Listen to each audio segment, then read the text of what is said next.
Good day, everyone. Today I'll be discussing Introduction to Office Systems. This is your Professor RODEL'S. So the Office Systems class is a comprehensive office of procedures which provides essential knowledge, and skills needed in a variety of careers, in the business world. So likewise, it's a study also of the administrative office management, which is actually the foundation provided in the office systems, and the principles of management will be strengthened here in this particular subject.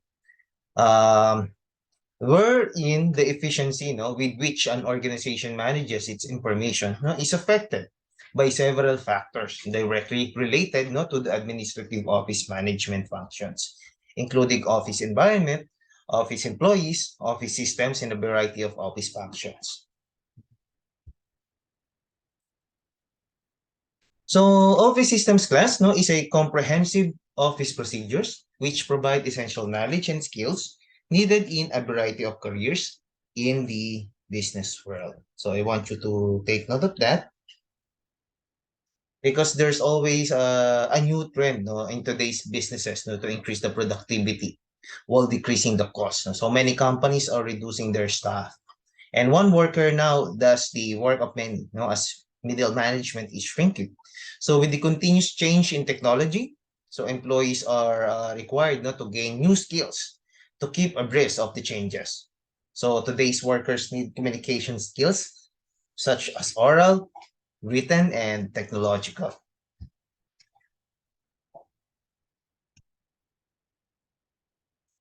Okay.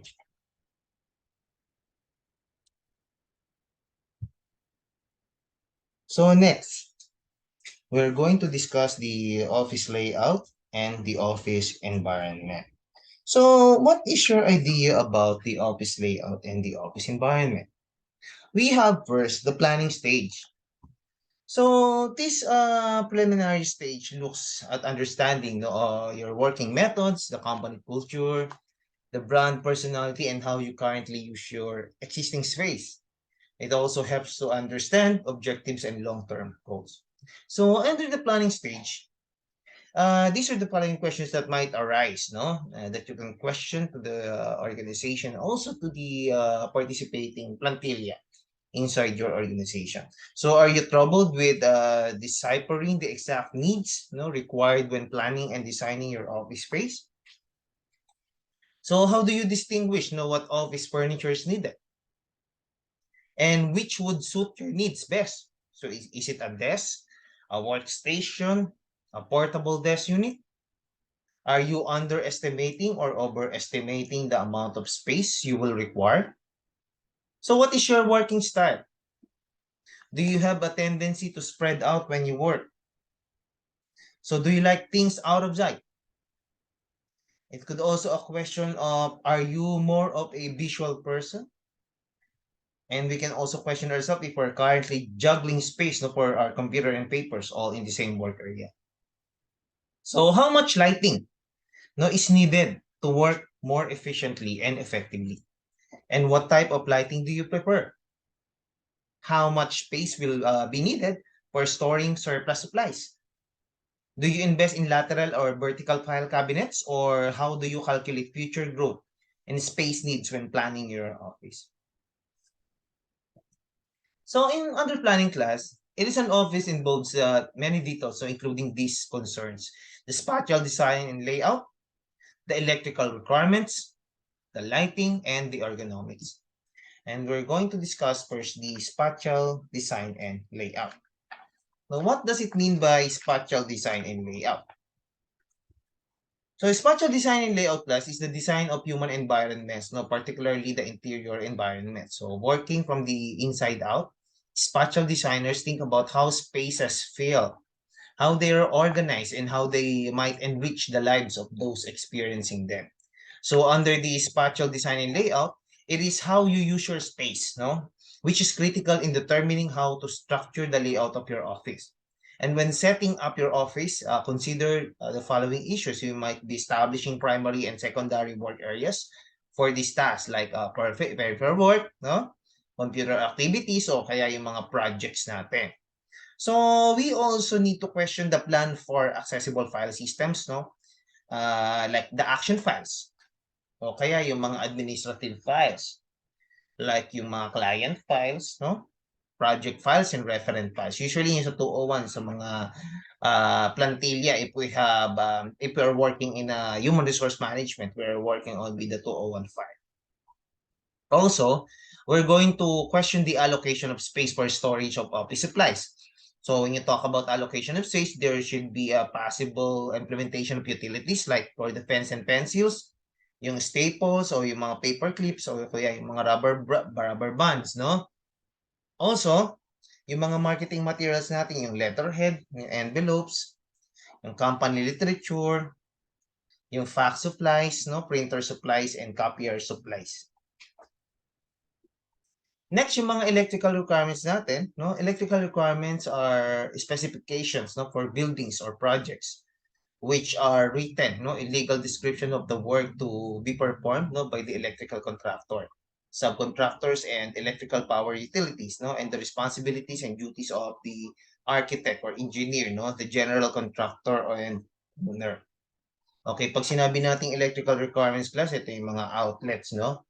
Yung mga answering machines, yung mga backup drivers, no? Computers, copiers, electrical pencil sharpeners, electrical CD-ROMs, no? External hard drives, external modems, yung mga fans, fax machines, yung lighting, yung ambience niya, tsaka yung task, no? Also, we are going to determine the miscellaneous powered equipment, no? Yung mga printers, scanners, and space heaters.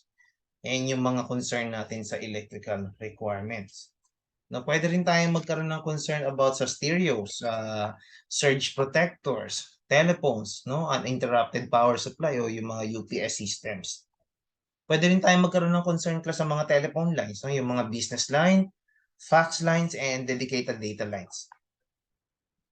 Next, lighting.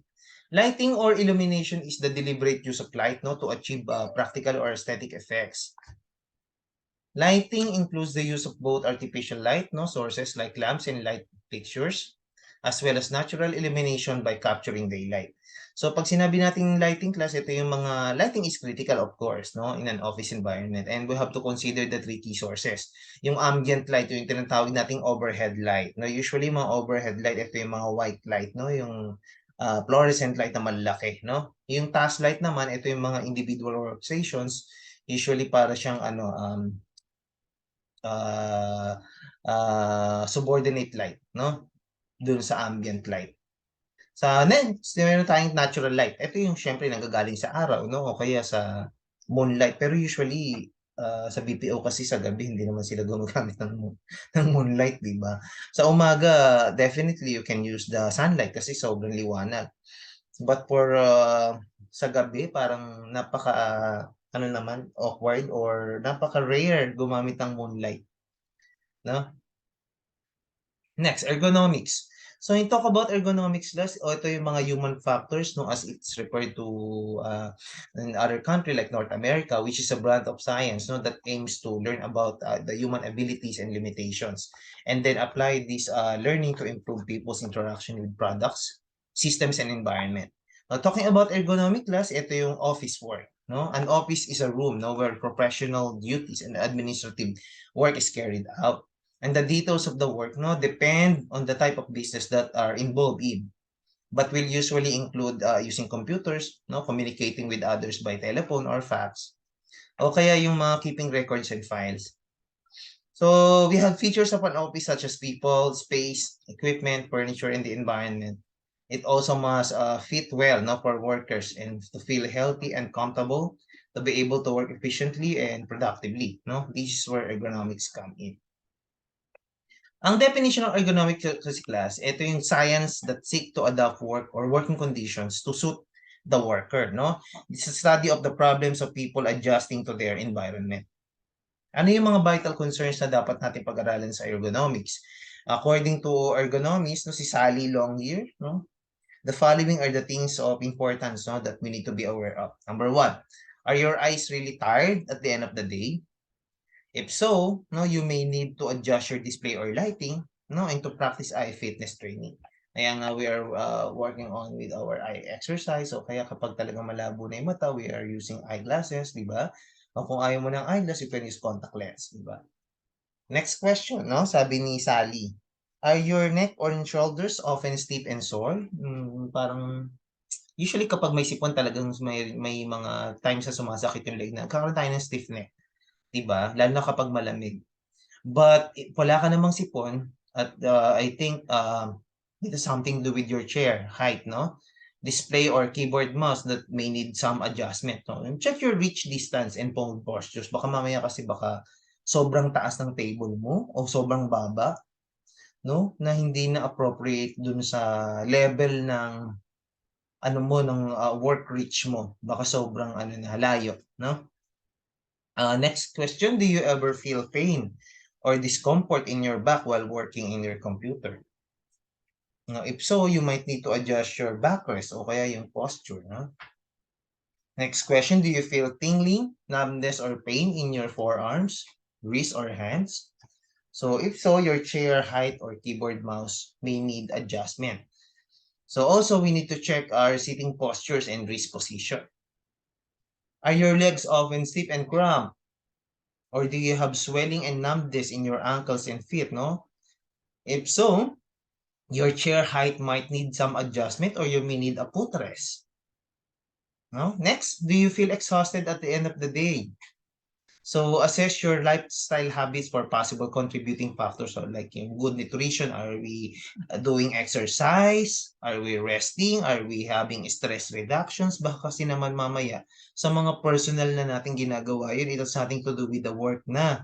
No, it has something to do with our poor nutrition. Kaya tayo less performer sa ating work. Baka mamaya either you are high blood o kaya your blood sugar is high, no? High cholesterol o kaya sobrang taba mo na. Sorry sa mga matataba, I'm not trying to put you down, but to encourage you, no, to exercise. Kasi good ergonomics at home and micro breaks at work can improve your health, no, and comfort on and off the job. Kahit wala ka sa trabaho, you have to apply good ergonomics, especially at home, kasi there are times na dinadala natin yung work sa home, di ba? Like for example, for a student, you are working on with your assignment or homework. Of course, you're going to use computer and table then, di ba? So those are the things that we consider, no? There's also a list of consideration class that can be addressed when establishing a workstation, no, or area for employees. Number one, the eyes need to be approximately 24 to 36 inches, no, away from the screen, no, kasi nga due to possible exposure to radiation, no, where the neck is bent within a 15-degree angle, no, or up or down, no? The top of the screen should be just below the eye level. Next, yung back naman and shoulders natin need to be relaxed and in natural position, with the worker sitting firmly against the back of the chair, di ba? Next, number 3, elbows need to rest comfortably on armrests, yet closely to the side of the body in a 90-degree angle. So wrists need to extend from the arms of this angle as well. So fingers are slightly curved upward, where the keying motion is gentle and comfortable. So knees need also to be at the 90-degree, no, angle, with the feet securely on the floor or a footrest. Yan nga yung mga vital concerns of ergonomics, no? Which I have discussed already. Ayan. Next, building an office layout. So the first thing that we need to consider in building office layout class, we need to assess the space and needs before you plan your new office design. No? We have to analyze how much space you have and the best ways to use it. Number 2, create a design brief. Number 3, choose the right people. Number 4, set your budget. Number 5, start planning the look. Number 6, create the space plan. And number 7, decorate the office. So we need to improve the office layout, no? Right place of personal computers and thermal control reveal the largest impact on productivity. So we need also to optimize worker productivity, no, which has moved up to become as important as a building location. And optimizing workforce, no, productivity, organizational needs, and building location are equally important. We need the key, no, to unlocking productivity that may lie in office facilities. Okay, next, know the costing of office space. So that means analyzing the rents of office premises in your area that have similar size, no grade and purpose. You can source this information by enlisting the help of a professional, speaking to other tenants in the area, or jumping online to do the necessary research. So when you talk about knowing the costing of office space, it is important that you know exactly what you want, di ba? Or don't want in a list, no, before you begin looking for office space or initiate the negotiating process. So, what is the maximum list that fits your needs? That's the first question. Is it equally important that you go into the process prepared and with reasonable expectations? Well, you must know no, the maximum and minimum amount of square footage no, that fit your needs, as well as the floor requirements. So, does the nature of your business make the ground floor a necessity?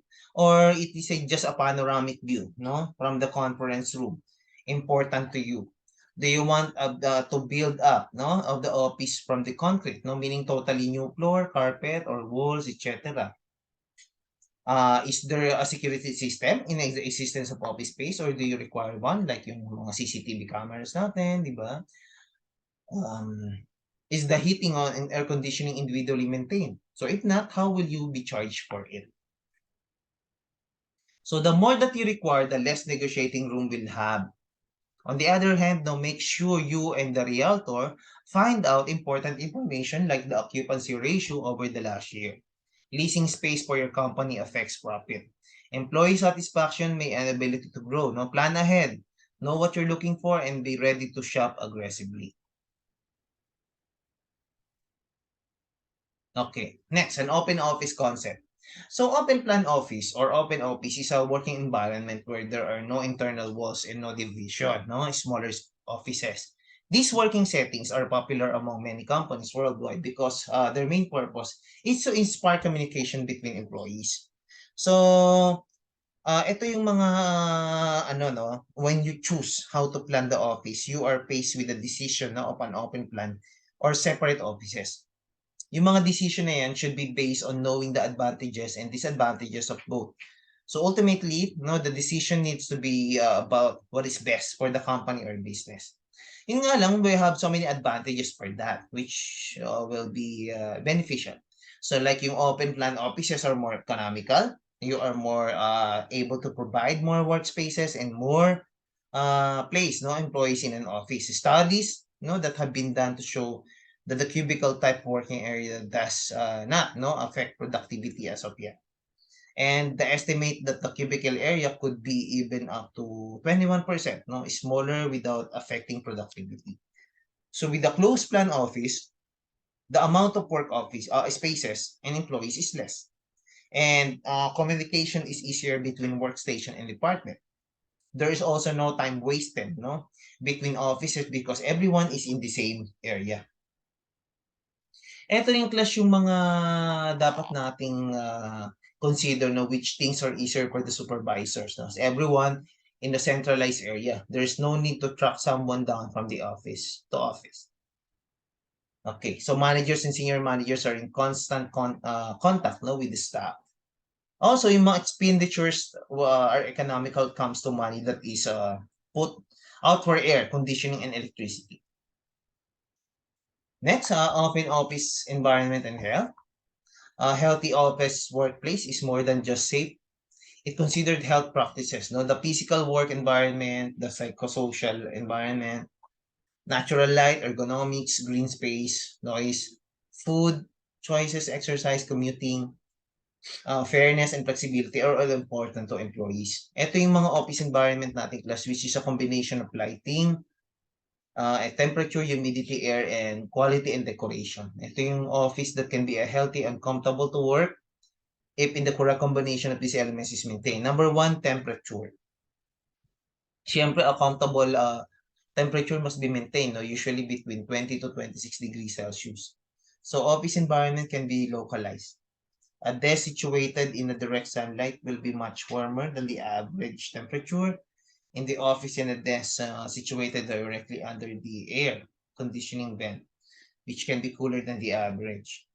So the additional windows, skylight, or glass partitions in offices should not allow excessive temperatures during hot weather. Next, pwede rin tayo magkaroon ng concern sa humidity. Kasi yung mga low humidity can cause dryness of the eyes, nose, and throat. And may also increase the frequency of static electricity shocks. So, kaya nga, yung high humidity natin, yung mga above 80% can be associated with fatigue, no, and report of stuffiness. Pangatlo yung ventilation, no? Very important to.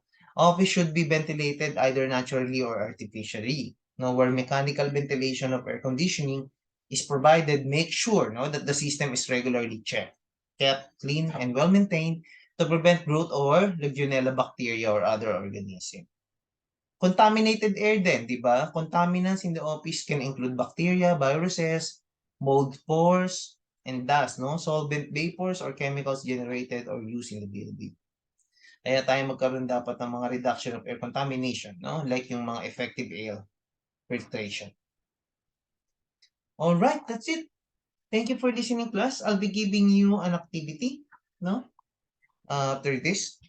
So, salamat sa pakikinig and God bless everyone.